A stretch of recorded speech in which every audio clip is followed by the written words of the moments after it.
Hi எல்லாருக்கும் வணக்கம். என் சேனலை சப்ஸ்கிரைப் பண்ண உங்கள் எல்லாருக்குமே ரொம்ப ரொம்ப நன்றி. இன்றைக்கி காலையில் ஒரு 4:30 போல் எழுந்திரிச்சு பிரம்ம முகூர்த்த பூஜை பண்ண ஸ்டார்ட் பண்ணிட்டேன். ஃபஸ்ட்டு பூஜை ரூமில் கோலம் போடலாம்னு அதுக்கு தான் ரெடி பண்ணிகிட்ருக்கேன்.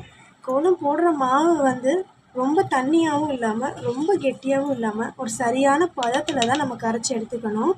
ஏன்னா அப்போ தான் வந்து நம்ம கோலம் போடுறப்போ அது எந்த ஒரு சிதைவும் இல்லாமல் நல்லா நீட்டாக பார்த்துக்கு ரொம்ப நல்லாயிருக்கும். நான் அதுக்கப்புறம் போட்டுட்டு நான் வந்து ரொம்ப நேரம் காய விட்டுட்டு தான் நான் வந்து மற்ற இதெல்லாம் பண்ணுவேன். ஸோ இப்போ நான் உங்களுக்கு ஒரு தடவை போட்டு காட்டுறேன். என்னோடய பூஜை ரூமில் போட்டுறதா காட்டுறேன். ஸோ இது என்னோடய பிரம்ம முகூர்த்தத்தில் எழுந்திரிச்சு நான் பண்ணிகிட்ருந்தேன். நான் எப்போவுமே பெரும்பாலும் ஷட்கோண கோலம் போடுறது ரொம்ப விரும்புவேன். அதுக்கப்புறம் இந்த மாதிரி கோலம் போடுறோம் இல்லையா, அதில் வந்து நம்ம கொஞ்சமாக மஞ்சள் தூள் போட்டோம்னா இன்னும் கொஞ்சம் பார்க்குறதுக்கு ரொம்ப மங்களகரமாக இருக்கும். இதை நான் வந்து பூஜை ரூமில் போடுறது தான் காட்டியிருக்கேன். நீங்கள் இதுவே வந்து வாசலில் போட்டிங்கன்னா இன்னும் மங்களகரமாக இருக்கும். அதுக்கப்புறம் பிரம்ம முகூர்த்த பூஜையில் வந்து எப்போ ஸ்டார்ட் பண்ணணும் அப்படின்ற மாதிரிலாம் நிறைய பேர் கேட்டிருந்தீங்க. பிரம்ம முகூர்த்த பூஜைன்றதுக்கு ஒரு நல்ல நேரமும் இல்லை, கெட்ட நேரமும் கிடையாது. அதெல்லாம் பார்க்க வேண்டியதில்லை. பிரம்ம முகூர்த்தன்றதே ஒரு விசேஷமான காலம். தேவர்கள் எல்லாமே நம்மளோட ப்ரேயர்ஸை கேட்கறதுக்கான காலம். ஸோ எனக்கும் இந்த கந்த சஷ்டி விரதம் இருந்ததுக்கப்புறம் தான் எனக்கு வந்து முருகன் மேலே அவ்வளோ பிரியம் வந்தது. அதுக்கு முன்னாடியும் கும்பிடுவேன். அந்த பிரம்ம முகூர்த்தத்தை பற்றி நான் அப்போ தான் தெரிஞ்சுக்கிட்டேன். ஸோ உங்கள்கிட்டயும் நான் இந்த விஷயம்லாம் ஷேர் பண்ணுன்றதுனால தான் இந்த மாதிரி வீடியோவில் போட்டு ஷேர் பண்ணியிருக்கேன். ஸோ இந்த மாதிரி கோலத்தில் பூ வைக்கிறதுக்கு அந்த கோலமே இன்னும் மங்களகரமாக இருக்கும். ஸோ ஆனால் நான் வந்து பூ எடுத்து வச்சுட்டேன், முருகர்கிட்டேருந்து பூ வச்சுருந்ததுனால. அதுக்கப்புறம் இப்போ வந்து விளக்கெல்லாம் ஏற்றிக்கிட்டேன். காலையில் இந்த விளக்கு ஏற்றி தூப ஆராதனை போட்டு முருகரை அப்படியே பார்க்குறதுக்கே ரொம்ப புத்துணர்ச்சியாக இருக்கும். அன்றைக்கி டேவே ரொம்ப வித்தியாசமாக இருக்கும். ஸோ நான் எப்போவுமே வந்து பிரம்ம முகூர்த்த பூஜையில் வந்து விளக்கு போட்டு சஷ்டி பாடிட்டு நான் வந்து ஸ்டார்ட் பண்ணுவேன். அன்றைக்கி வந்து ஏதாவது நெய்வேத்தியம் இருந்தால் அதையும் நான் வந்து வீடியோவில் அப்லோட் பண்ணியிருக்கேன். நிறைய பேர் என்ன பிரசாதம் பண்ணியிருப்பீங்கன்னு சொல்லி கேட்டிருந்தீங்க. அதையும் நான் வந்து ஷார்ட்ஸ்லேயோ இல்லை வீடியோலேயோ நான் வந்து ஷேர் பண்ணியிருப்பேன். அந்த அன்றைக்கி வந்து நான் கேசரி தான் பண்ணியிருந்தேன். அடுத்த வீடியோவில் வேணால் அதை வந்து ஷேர் பண்ணுறேன் உங்களுக்கு. அதுக்கப்புறம் நம்ம வந்து பிரம்ம முகூர்த்த பூஜை பற்றி பேசிகிட்டு இருந்தோம் இல்லையா.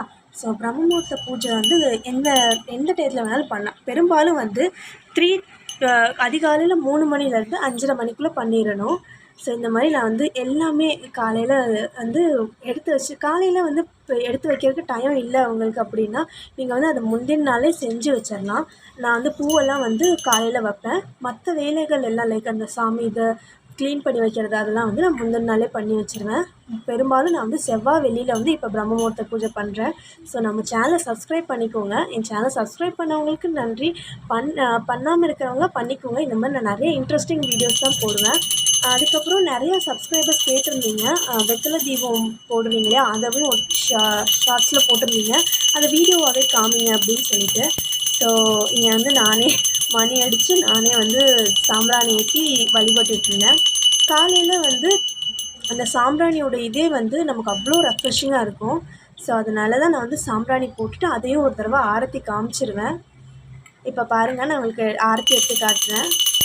நிறைய பேர் வந்து முருகர் எங்கே வாங்கினீங்கன்னு சொல்லி கேட்டுகிட்டே இருந்தீங்க. என்கிட்ட 2 முருகர் சிலை இருக்குது. 2க்கும் நான் லிங்க்குமே வந்து நான் டிஸ்கிரிப்ஷனில் ஆட் பண்ணுறேன். தேவைப்படுறவங்க போய் செக் அவுட் பண்ணி பார்த்துக்கோங்க. அதுக்கப்புறம் நான் வந்து வாங்கியிருந்த நிறைய டெக்கரேஷன் ஐட்டம்ஸ் லைக் உருளி ஆகட்டும், இந்த ஓம் விளக்காகட்டும், நிறைய விஷயத்துக்கு வந்து நான் வந்து அது வந்து அன்பாக்சிங்காகவும் போட்டிருக்கேன், டெக்கர் ஐட்டம்ஸாகவும் போட்டிருக்கேன். நீங்கள் அந்த வீடியோஸ்க்கும் எவ்வளோ லைக் ஷேர்ஸ் கொடுத்தீங்களோ அது வந்து எனக்கு ரொம்ப சப்போர்ட்டிவாக இருந்தது. காலையிலே அதே மாதிரி வந்து நான் வந்து தீபம் போட்டும் வந்து ஆரத்தி காமிச்சேன் முருகருக்கு. ரொம்பவே அது வந்து நிறைவாக இருக்கும். லைக் காலையில் நம்ம என்ன வேண்டுதல் வச்சாலுமே அது வந்து மனசில் வந்து எப்படி நம்ம முருகத்தை சொல்லுவோமோ அந்த மாதிரி நான் வந்து சந்தோஷமாக தான் இருக்கும் அந்த டேவே. நான் அப்படி தான் என்னோடய டேவை ஸ்டார்ட் பண்ணியிருந்தேன். ஸோ அவ்வளோதான் கைஸ், இன்றைக்கான வீடியோ இது தான். வெத்தலை தீபம் வீடியோ வந்து நான் நாளைக்கு ரிலீஸ் பண்ணுறேன். பாய்.